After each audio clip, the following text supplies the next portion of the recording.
sendiri yang berjudul Pukul 2 Dini Hari. Saksikan dan tonton sampai habis ya ceritaku. Bye-bye. Seandainya bisa ku putar waktu, kan ku kembali ke masa kecilku. Tak harus Pukul 2 dini hari. Seorang anak yang kehilangan rumahnya semenjak hari itu. Pandanganku pada langit tua, cahaya bintang berkelap-kelip mulai hilang oleh kesunyian malam. Aku menyusuri jalanan malam sepi dan gelap, cahaya bulan malam ini begitu indah. Hari ini benar-benar sangat melelahkan. Konflik dengan orang tua, ulang tahun yang gagal, dan hadiah sepeda motor yang harus kukuber dalam-dalam. Aku termenung di pinggir jalan memegang kepalaku yang sakit. Selamat malam. Sorry mbak, kayaknya lagi pusing banget. Namanya siapa? Seorang pemabuk dengan botol bir di tangan kiri dengan jalan yang tak beraturan. Ia mengeluarkan sebelah pisau lipat dan mengancamku. Aku hanya terdiam tak berkata, membuatnya sedikit bingung. Aku langsung mengambil tasku dan menyerahkan kepadanya. Namaku Anatia. Nih, ambil semuanya. Aku tak butuh semua ini. Aku hanya ingin mati. Aku melemparkan tas ke hadapannya yang disambut senyuman picik. Dan dalam sekejap ia pun menghilang dari pandanganku oleh gelapnya malam. Aku bangkit berdiri dan berjalan. Berdiri menatap air sungai yang mengalir deras. Di sini, di atas jembatan tua ini, angin sepoi-sepoi menyerang tubuhku. Aku menatap langit yang bertabur bintang. Rasanya tak ada yang penting bagiku sekarang.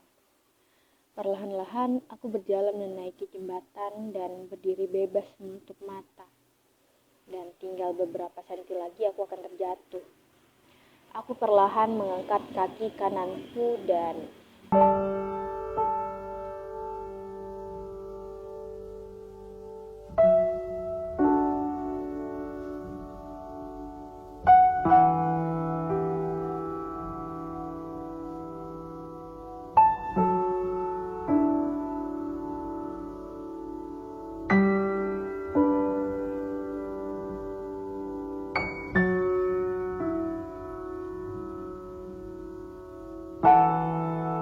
sejauh mana Anatia mencari tempat pulang ternyaman itu?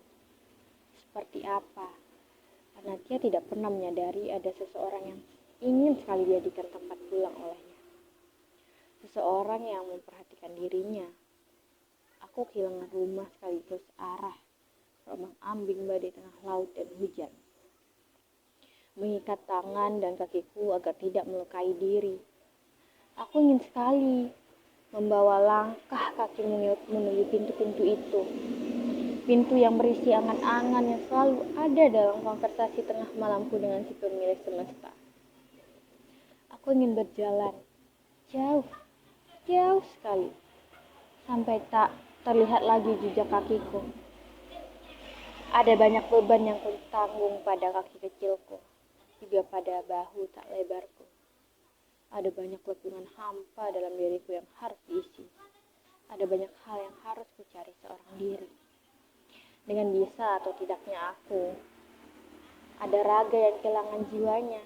Ya, dia adalah Anatia, gadis yang kehilangan tempat pulang.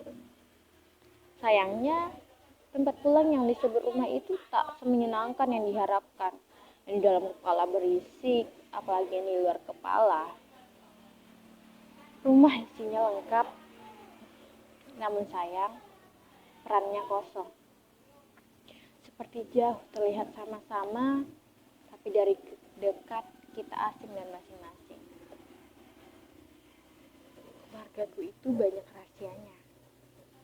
Sampai aku aja bingung mau mihak yang mana. Para keluarga tinggal satu rumah tapi tak saling mengenal. Orang tua tak kenal anaknya, anaknya merasa tak punya orang tua. Kehidupan yang dijalani setiap hari begitu suram. Setiap pagi bertengkar. Setiap jam rasanya duniaku diaduk-aduk sampai aku mengira bahwa ini adalah kegiatanku sehari-hari. Dari kecil tak pernah didengar. Ya, mungkin saja mereka tidak mau mendengar pendapat anak kecil sepertiku dan abangku. Neandra, dia abangku. Seseorang yang bisa sedikit lebih memahami diriku selain mama. Aku selalu bertanya pada abangku sejak dulu. Bang Neng, mama papa kenapa sih selalu marah-marah gitu? Tapi dia yang punya pemikiran realistis selalu saja menjawab, gak apa-apa ya. Orang tua kita mungkin butuh tempat buat luapin emosinya dan tempat itu mungkin rumah kita. Entahlah kenapa dia selalu saja membodohiku dengan kata-katanya itu. Aku tak mengerti rumitnya pikir mama papa. Mungkin dia tidak ingin aku terluka karena mengetahui kenyataan yang sebenarnya.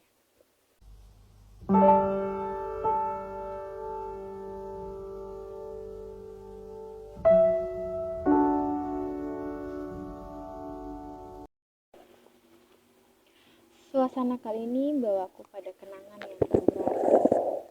Perasaan sunyi menggerogoti tubuhku setiap hari. Aku ingat saat mama papa bertengkar seperti biasanya. Saat aku berusaha memejamkan mataku. Berusaha menukarkan lelapku dengan lara. Aku menghela nafas. Berdebar cemas saat aku mendengar suara pintu kamar orang tuaku terbuka. Diikuti suara barang-barang yang dilempar ke semua sudut rumah. Malam itu saat kuliah jam analog yang berada di sebelah mejaku, ternyata tepat jam 2:05 pagi.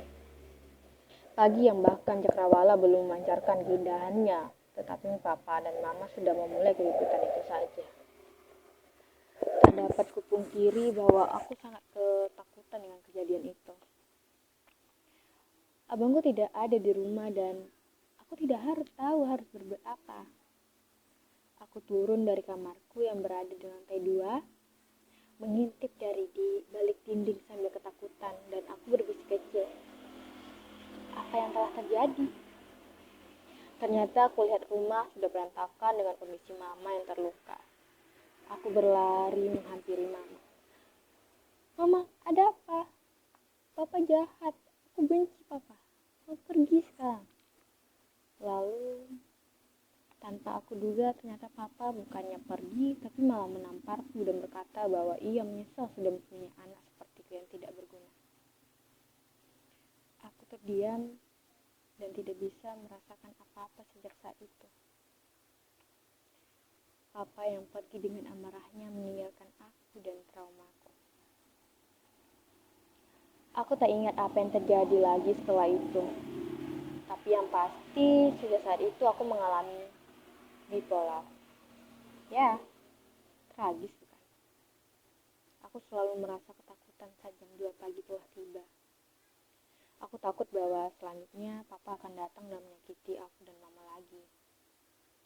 Tak semua anak mendapatkan keberuntungan dalam kesendirian, dalam heningnya malam. Seringkali aku menjerit tak kuat menanggung beban dan sakit mental yang aku derita. Apa yang kamu pikirkan tentang rumah? Tempat ternyaman, aman, tenang, tempat beristirahat. Ya, sebagian orang mungkin menganggap rumah seperti itu. Namun ada yang menganggap itu bukanlah tempat pulang seharusnya. Ada sebuah kalimat yang mengatakan bahwa terkadang yang membuat seseorang kurang bersyukur itu adalah masalah keluargamu. Nadia sudah berusaha untuk mensyukuri, namun melihat orang yang bahagia dengan keluarganya membuat Nadia membenci kehidupannya sendiri. Selamat pagi. Bagaimana sekolahnya hari ini? Ayo cerita sama mama papa. Papa bangga punya putri seperti kamu. Ulang tahun mau hadiah apa? Jangan sedih ya nak, mama papa ada di sini. Pernahkah kalian mendengarnya? Kalimat yang seperti itu selalu Nadia dengar waktu ia kecil, sampai waktu di mana orang tuanya bertengkar dan tidak pernah mengucapkan itu lagi kepadanya. Sekarang kalimat sesimpel dan sependek itu hanya Anatia dengar dari setiap cerita teman-temannya. Setelah perceraian mama papa, akhirnya aku ikut dengan mama. Keputusan yang menurut aku sangat bagus. Setelah usai semua pertengkaran hebat yang ada di rumah itu. Sosoknya sudah mati, namun raganya masih hidup. Dia sudah mati, dia sudah aku kubur dalam-dalam. Bahkan kuburan tanpa nisan itu sudah lama bertanda, ia sudah lama mati, tak ada lagi sosoknya bagiku.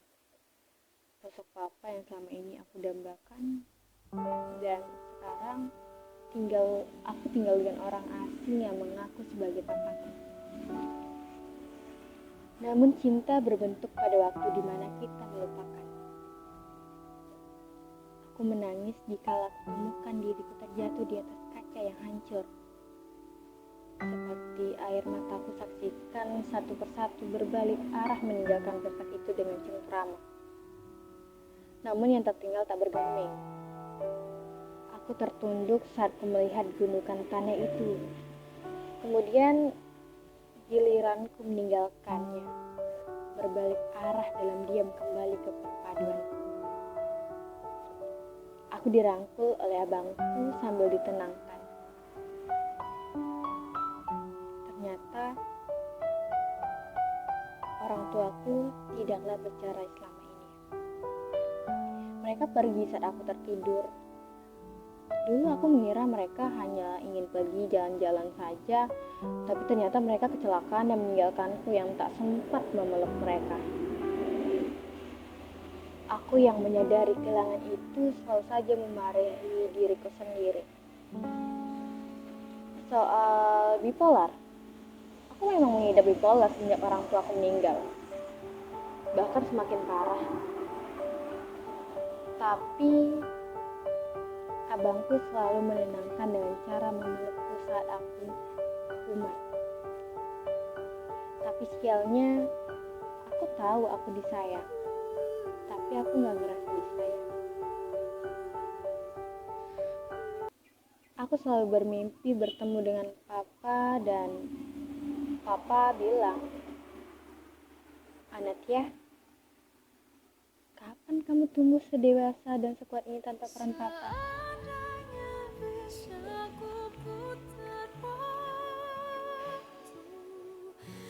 Aku ingin pulang, Tuhan.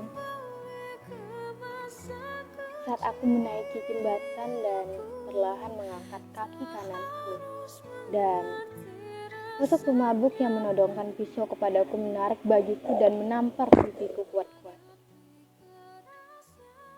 Ini uang dan tasmu. Aku lebih baik mati kelaparan daripada melihat wanita lemah sepertimu. Dia menarikku turun dan melemparkan tasku di atas tanah dan dia berlalu pergi. Ternyata pria itu seumuran denganku. 20 tahun tepat di malam ini. Dari papa, aku belajar banyak tentang hidup. Tentang menjadi manusia, tentang arti seorang mama, dan betapa pentingnya peran papa dalam hidup seorang anak. Mama, papa, Anatia kangen kalian. Rasanya ingin pulang dengan tenggelam, dengan membawa luka besar yang mendalam. Aku pulang tanpa dendam, ku terima kekalahanku.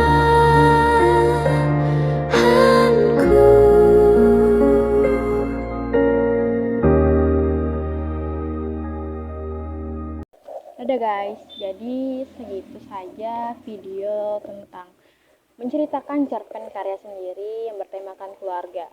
Semoga kalian yang menonton ini hidup bahagia bersama keluarga kalian ya. Dan jangan sia-siakan waktu yang diberikan. Mungkin kalian yang keluarga kalian itu hidup bahagia. Sampai jumpa di video berikutnya. Saya Nindya Iza Nabila, pamit undur diri. Wassalamualaikum warahmatullahi wabarakatuh. Bye.